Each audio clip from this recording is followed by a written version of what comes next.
किन किन आयामों को ध्यान में रखते हुए आप ये बात बोल रहे हैं? बिल्कुल, एक तो ये है कि जैसे बहुत सारे बच्चे अपनी स्ट्रेटजी में शामिल कर रहे थे कि उनको एलिमिनेशन या कुछ चीट कोड वगैरह जो चलते हैं उनके हिसाब से उन्होंने तैयारी की थी और वो मार्क्स बढ़ाते भी हैं। निश्चित रूप से बच्चों को बहुत ज़्यादा नुकसान हुआ है। यूपीएससी को थोड़ा सोचना चाहिए इस बारे में। मैं खुद मतलब इन चीज़ों को, मेरा खुद का मैथ ठीक ठाक है, लेकिन ऐसे ऐसे क्वेश्चन आए, जैसे मैं अपने दोस्तों की बात करूँ, बहुत सारे IIT जो दोस्त है, इस बार सीसेट उनका नहीं। हाय एवरीवन, स्टूडेंसी के एक और नए वीडियो में आपका ज़ोरदार स्वागत है। आप ये चेहरा बहुत अच्छे से पहचान रहे होंगे।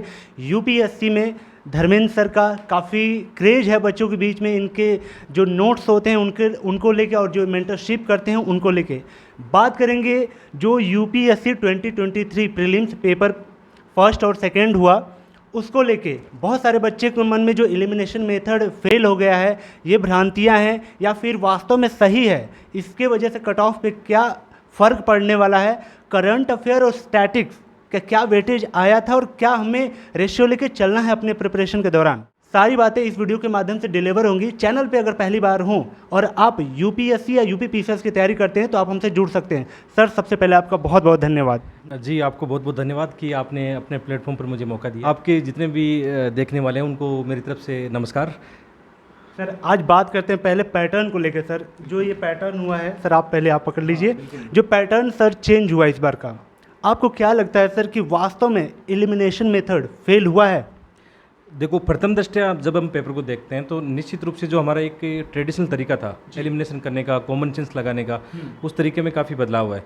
और इसका लास्ट टाइम का आप पेपर देखोगे तो यूपीएससी ने ट्रेलर दिखा दिया था आपको, तो कहीं ना कहीं सावधान हो जाना चाहिए था। तो इस बार जैसे मैं अपने बच्चों को गाइड कर रहा था कि आपको कैसी तैयारी करनी है, तो मैंने इस बार एलिमिनेशन की टेक्निक की वीडियो भी नहीं बनाई इस कारण, क्योंकि एक तरीका लग रहा था कि यूपीएससी हमेशा एक तरीका फॉलो नहीं करने वाला है।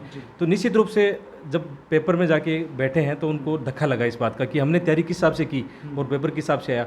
तो यहाँ पर बड़ा गेम होने वाला है कि कट ऑफ जो आपकी है ना बहुत कम होने वाली है। आप मान के चलो लास्ट ईयर से 8 से 10 नंबर जो है, मार्क्स है, वो कम होने वाले हैं। ओके सर, ओवरऑल इतना एक्सपीरियंस के आधार पे जो अभी आपने बात की कि कट ऑफ के ऊपर असर आने वाला है, किन किन आयामों को ध्यान में रखते हुए आप ये बात बोल रहे हैं? बिल्कुल, एक तो ये है कि जैसे बहुत सारे बच्चे अपनी स्ट्रेटजी में शामिल कर रहे थे कि उनको एलिमिनेशन या कुछ चीट कोड वगैरह जो चलते हैं उनके हिसाब से उन्होंने तैयारी की थी और वो मार्क्स बढ़ाते भी हैं। निश्चित रूप से कॉमन सेंस टेक्निक तरीका एलिमिनेशन काम करता था, लेकिन अब की बार जो ट्रेडिशनल तरीका वो बदल गया है और उतना जो आप बोल रहे थे ना कि एलिमिनेशन जो तरीका काम करेगा, अब नहीं लग रहा था। निश्चित रूप से वो कम क्या ख़त्म ही हो गया लगभग। उसको हम नहीं कह सकते कि लगेगा, हाँ लगेगा कि कहीं कहीं 50-50 हो सकता है, आंशिक रूप से हो सकता है, लेकिन उसको अभी सीखने में टाइम लगेगा। लेकिन मेरा ये मानना है कि इन तरीकों की बजाय एक आपका जो स्टैटिक पार्ट है, जैसे आप पेपर को देखोगे, आपका पॉलिटी है, हिस्ट्री है, ज्योग्राफी है। देखो ज्योग्राफी कितने अच्छे क्वेश्चन है, मैपिंग के कितने क्वेश्चन है, करंट में जो भी जियोपॉलिटिक्स चीज़ें चर्चा में रहती है, मैपिंग के रूप में क्वेश्चन आए हैं। तो यदि जो एस्पिरेंट लगातार अपने स्टैटिक पार्ट को मजबूत कर रहा था, ट्रेंड नहीं बदला उन्होंने, उनका कोर एरिया जैसे हिस्ट्री के अंदर विजयनगर साम्राज्य, वहाँ से क्वेश्चन पूछा है उन्होंने, फिर से कितने ऐसे क्वेश्चन है, मैपिंग के क्वेश्चन जो मैं बच्चों को चिल्ला चिल्ला के बोल रहा था कि द हिंदू को पढ़ो, मैपिंग तैयार करो, वो क्वेश्चन डायरेक्ट आए हैं। तो जैसे मैं अपने साथियों की बात करूं जो पुराने एस्पिरेंट है, उनका वो घबराए नहीं है। पहली बात तो जो आज उनका स्कोर देखने को मिल रहा है, तो जो मेरे सर्किल में उनका 100-110 स्कोर बन रहा है, रियल में बन रहा है। लेकिन जो न्यू एस्पिरेंट है, जिनका पहला या दूसरा अटेम्प्ट है, वो बच्चे घबरा गए इस ट्रेंड की वजह से और उनका स्कोर वास्तव में डाउन हुआ है। तो ओवरऑल यदि हम कट ऑफ की बात करें तो सीसेट का पेपर फिर से काफ़ी ख़राब गया बच्चों का। हाँ, अभी जैसे मैं मुखर्जीनगर में बच्चों से मिल रहा था, 100 बच्चों से मिला, उनमें 99% बच्चों का सीसेट ख़राब है। इसका मतलब फिर से कट ऑफ कम होने वाला है। तो दो बेसिस पर हम कह सकते हैं कट ऑफ पिछले की तुलना में, जैसे जनरल का लास्ट ईयर 87 था, तो आप मान के चलो 80 से नीचे रहने वाला है। तो आप तैयारी शुरू कर सकते हो अपनी। ठीक है सर, आते हैं करंट अफेयर को लेके। जो स्टैटिक्स पोर्शन होता है और करंट अफेयर होता है, करंट अफेयर को जो न्यू भी बच्चा होता है, न्यू होता है, जो 2-3 साल से करें उनको पता चल जाता है, लेकिन जो न्यू है वो 7 घंटे 8 घंटे स्टार्टिंग में देते हैं करंट अफेयर को। ओवरऑल आप क्या कहना चाहेंगे, क्या वास्तव में इतना ज़रूरत है करंट अफेयर देने की, या फिर देना भी है तो किन पोर्शन को ध्यान में रखना है? ये मतलब एस्पिरेंट का एक बड़ा गलत कदम हो जाता है कि वो करंट अफेयर के 4-5 रिसोर्सेज फॉलो करते हैं, जबकि उनको नीड है एक सही से ढंग का न्यूज़पेपर पढ़ने की। जैसे मैं हमेशा बोलता हूँ कि द हिंदू है, प्रीलिम्स के लिए द हिंदू आपके लिए बहुत बड़ा गेम चेंजर है। यहाँ पे जितने भी मेरे दोस्त हैं, या मैं अपना कह सकता हूँ कि जैसे मेरे साल भर से द हिंदू पढ़ा हूँ और बच्चों को पढ़ाया भी हूँ, तो मैं कितने क्वेश्चन बता सकता हूँ कि उससे डायरेक्ट क्वेश्चन आते हैं। जितने भी आपके पशु पक्षियों वाले क्वेश्चन है, वो क्वेश्चन वहाँ डायरेक्ट मिलते हैं। वहाँ पे कई बार चर्चा में रहता है कोई पक्षी या पशु, तो मैं अक्सर उसी एंगल से पढ़ाता हूँ कि ये जीव के बारे में पूरी डिटेल डिटेल से पढ़ो आप। तो गिलहरी का भी जैसे हाँ, कराया था वो। ये क्वेश्चन ऑब्जर्वेशन वाले हैं। जैसे आप घर में रहते हो, आप आसपास आपकी कौन सी जीव जंतु है यार, उनको सही ढंग से जानना चाहिए। इसको बोलते हैं कि ना केवल आप अपने इन्वायरमेंट को ऑब्जर्वेशन करो, बल्कि आपकी सामाजिक आर्थिक जितनी भी चीज़ें उनका ऑब्जर्वेशन आपका सही होना चाहिए। ये तरीका मतलब मैं देख पा रहा हूँ, और प्रैक्टिकल तरीका है ये। ऐसा नहीं कह सकते कि जीएस फेस्ट जो आपका बहुत ज़्यादा मतलब टफ आया है इसमें। हाँ, नए बच्चे के लिए टफ है, लेकिन जो पुराने एस्पिरेंट है उनके लिए ये बिल्कुल भी टफ नहीं है, क्योंकि स्टैटिक पार्ट उनका मजबूत है उन लोगों का।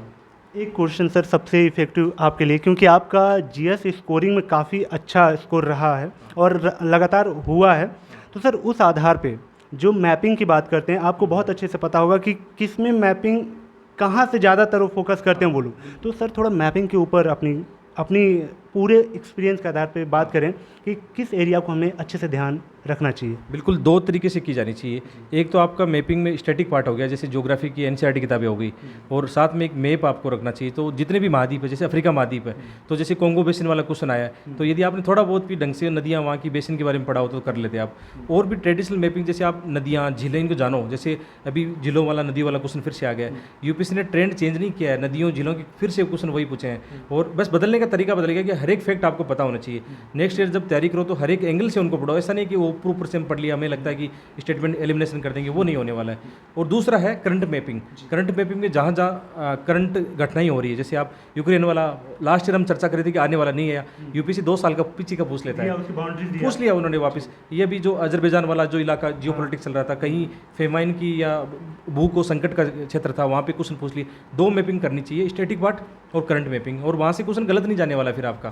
करंट तो बच्चा समझ सकता है कि करंट का कहाँ से, थोड़ा स्टैटिक्स के ऊपर थोड़ा सा डिटेल बात करें सर कि वो कैसे हम पता करें स्टैटिक्स वाले को। देखो स्टैटिक्स पार्ट वही हमेशा से जो चलता है। जैसे आप हिस्ट्री के अंदर एनसीईआरटी किताबें पढ़ते हो, पुरानी एनसीईआरटी आती है, नई वाली एनसीईआरटी आती है, आप गहराई से उन चीज़ों को पढ़ते हो तो वो बदलने वाला नहीं है। आपके क्वेश्चन बनेंगे वहाँ से, अभी भी देख लेना इस पेपर में बनेंगे आपसे।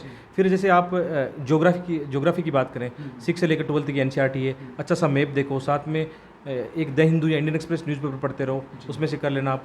जैसे हिस्ट्री में हमने कर ली बात, जैसे इन्वायरमेंट की बात करें, बेसिक एनसीईआरटी प्लस इन्वायरमेंट में एक काम कर सकते हो कि एक तो द हिंदू बड़ा रोल निभाता है, मैं देखता हूँ करंट का वहाँ पे काफ़ी इन्वायरमेंट का रहता है। बाकी यदि आप डॉक्यूमेंट्री देखना पसंद करते हो यूट्यूब पर, जैसे बीबीसी की इन्वायरमेंट की डॉक्यूमेंट्री है, ऑब्जर्वेशन बढ़ जाएगा आपका इन्वायरमेंट को लेकर। तो यही जो बेसिक सभी टॉपर्स बताते हैं वही मैं फॉलो करता हूँ। लेकिन फिर बात आती है आपकी बहादुरी पर। जैसे एग्जाम के दौरान कल ये चेंज हुआ पैटर्न, तो वहाँ पर आप शांत रहना चाहिए था। पैटर्न बदला है लेकिन आपका इरादा नहीं बदलना चाहिए। आपने तैयारी की है, बेसिक चीज़ें पढ़ी है, तो आप कट ऑफ कम जाएगा। आपको 100 में से 100 करना नहीं है, 50 ही नहीं करने, आपको तो 40 क्वेश्चन करने हैं फिर, तो आप कोई नुकसान नहीं होने वाला उससे। सर जो इंजीनियरिंग बैकग्राउंड से या पीसीएम से हैं, उनके लिए सी सेट पहले थोड़ा ईजी था, अच्छा हो रहा था, लेकिन इस बार उनका भी हाथ टाइट हुआ है सी सेट में। अगर ह्यूमैनिटी की अगर वो हैं बच्चे, उनको सर झटका काफ़ी लगा है, और जो जीएस में अच्छा स्कोर कर रहे थे उनका भी चेहरा उतरा हुआ था सेंटर पे। तो सर ये जो पैटर्न चेंज लगातार यूपीएससी करती जा रही है, तो इसके ऊपर सर क्या कहना चाहेंगे? क्या ये सही चल रहा है या फिर उसको चेंज करना भी ज़रूरी था, या हमें ही अपना माइंड सेट चेंज करना चाहिए, करना पड़ेगा क्या सर? बिल्कुल, इसमें तो मैं एक बात बोलूँगा कि विशेषकर जो ह्यूमैनिटीज़ के हैं या ग्रामीण पृष्ठभूमि के या हिंदी मीडियम के, उन बच्चों को बहुत ज़्यादा नुकसान हुआ है। यूपीएससी को थोड़ा सोचना चाहिए इस बारे में। मैं खुद मतलब इन चीज़ों को, मेरा खुद का मैथ ठीक ठाक है, लेकिन ऐसे ऐसे क्वेश्चन आए, जैसे मैं अपने दोस्तों की बात करूँ, बहुत सारे IIT जो दोस्त है, इस बार CCET उनका नहीं निकल रहा है। तो ना केवल मतलब IIT ने, जिन्होंने केट फाइट किया उनकी भी हालत ख़राब है। तो जो बेचारा मतलब ह्यूमैनिटीज़ वाला होगा, जिन्होंने कभी मैथ रीजनिंग पढ़ा नहीं है। और एक चीज़ और है कि CCET जब आया था ना, उसका आप पैटर्न देखोगे ना, तो उसको एप्टीट्यूड कॉमन, जैसे कॉमन एप्टीट्यूड टेस्ट बोला जाता है, तो वास्तव में उसमें एप्टीट्यूड की चीज़ें थी, डिसीजन मेकिंग के क्वेश्चन थे, आपके DI पाई चार्ट इनके क्वेश्चन हुआ करते थे, वो कहाँ गए? तो मतलब क्या चाहता है यूपीएससी, थोड़ा इस बारे में सोचना चाहिए मेरे हिसाब से ना। और यहाँ पे मतलब मैं आज जब बच्चों से मिल रहा था तो मुझे बड़ी दुख की बात है कि साल भर से इतनी मेहनत उन लोगों ने की है। ऐसी बात नहीं कि उन्होंने CCET तैयार किया, लेकिन बहुत उसका लेवल टफ है। यूपीएससी को इस बारे में सोचना चाहिए, नो डाउट, इसमें कोई शक नहीं है। कितनी तैयारी कर लो, लेकिन मतलब वहाँ जाकर बच्चों की इसमें हालत ख़राब हो रही है। सर आप स्पेशली जो जीएस के नंबर्स होते हैं और ये मेंस होता है, उसके लिए काफ़ी लोकप्रिय हैं सर बच्चों के बीच में, हम लोग के बीच में। तो सर थोड़ा सा आप अपनी टेक्निक बताइए कि जो आपके रिसोर्सेज होते हैं, कोर बुक तो सब पढ़ते हैं, टॉपर सारे बताते हैं, वो सब ठीक है सर, जो आप वैल्यू एडिशन करते हैं अपने आंसर में, वो जो आयाम है, जो रिसोर्सेज हैं, वो कैसे आप डिसाइड करते हैं और कब कहाँ इम्प्लीमेंट करते हैं, कैसे करते हैं? बिल्कुल, मेंस में एक बात ध्यान रखनी है कि आपको ना मल्टीपल रिसोर्सेज फॉलो नहीं करने हैं, बहुत ही एक जैसे कोई भी एक चीज़ पढ़ रहे हो आप उसका एक रिसोर्सेज फॉलो करना है। और सबसे इंपॉर्टेंट रोल, जैसे मैं मेंस में मुझे सौभाग्य से अच्छे मार्क्स मिले हैं, तो आंसर राइटिंग एक बड़ा गेम चेंजर है यहाँ पे।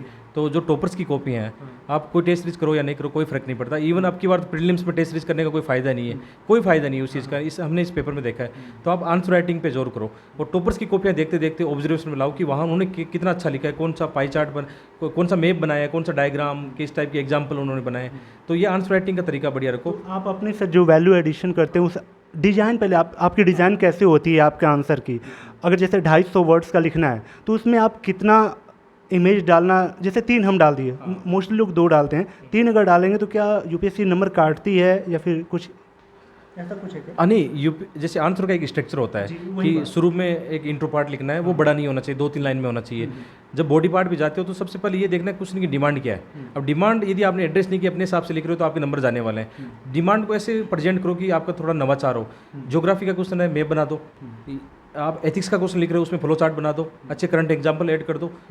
क्वेश्चन की डिमांड पूरा करते हो, अपनी तरफ से कुछ सजेशन भी देना चाहते हो आप, बड़ा फर्क पड़ता है। बहुत सारे एस्पिरेंट ये जानते नहीं कि जैसे हम पक्ष विपक्ष उसके लिखे, फिर जब क्वेश्चन को एंड कर रहे होते हैं वहाँ अपनी तरफ से कुछ सजेशन देते हो आप, उसका बहुत फर्क पड़ता है। क्योंकि आप जिला कलेक्टर बनने वाले हो या अन्य सर्विस में जाने वाले हो, बिल्कुल बिल्कुल ये फर्क पड़ता है। और लास्ट में जो कंक्लूजन होना चाहिए वो इतना पॉजिटिव होना चाहिए कि क्वेश्चन में जो भी समस्या थी उसका समाधान उसमें नजर आना चाहिए, नेगेटिव बात वहाँ नहीं होनी चाहिए। तो आंसर स्ट्रक्चर फर्क पड़ता है, लेकिन समय के साथ आप सीख जाओगे इसको। ठीक है सर। लास्ट क्वेश्चन सर, जो 2024-25 की तैयारी कर रहे हैं, जो ये पैटर्न चेंज करती आ रही है यूपीएससी, उनके लिए क्या सजेशन, आप अपने मन की बात क्या बताना चाहेंगे, वो कैसे अपनी तैयारी को लेकर आगे बढ़ें? बिल्कुल, देखो इस पेपर को भी देखेंगे ना तो यूपीएससी ने अपना कोर तरीका नहीं बदला है। आप हिस्ट्री, ज्योग्राफी, पॉलिटी, इन्वायरमेंट देखोगे वही क्वेश्चन का ट्रेंड पैटर्न सेम है। अब क्वेश्चन का कैसे घुमा देगा, अगली बार हो सकता है अलग तरीके से पूछ ले।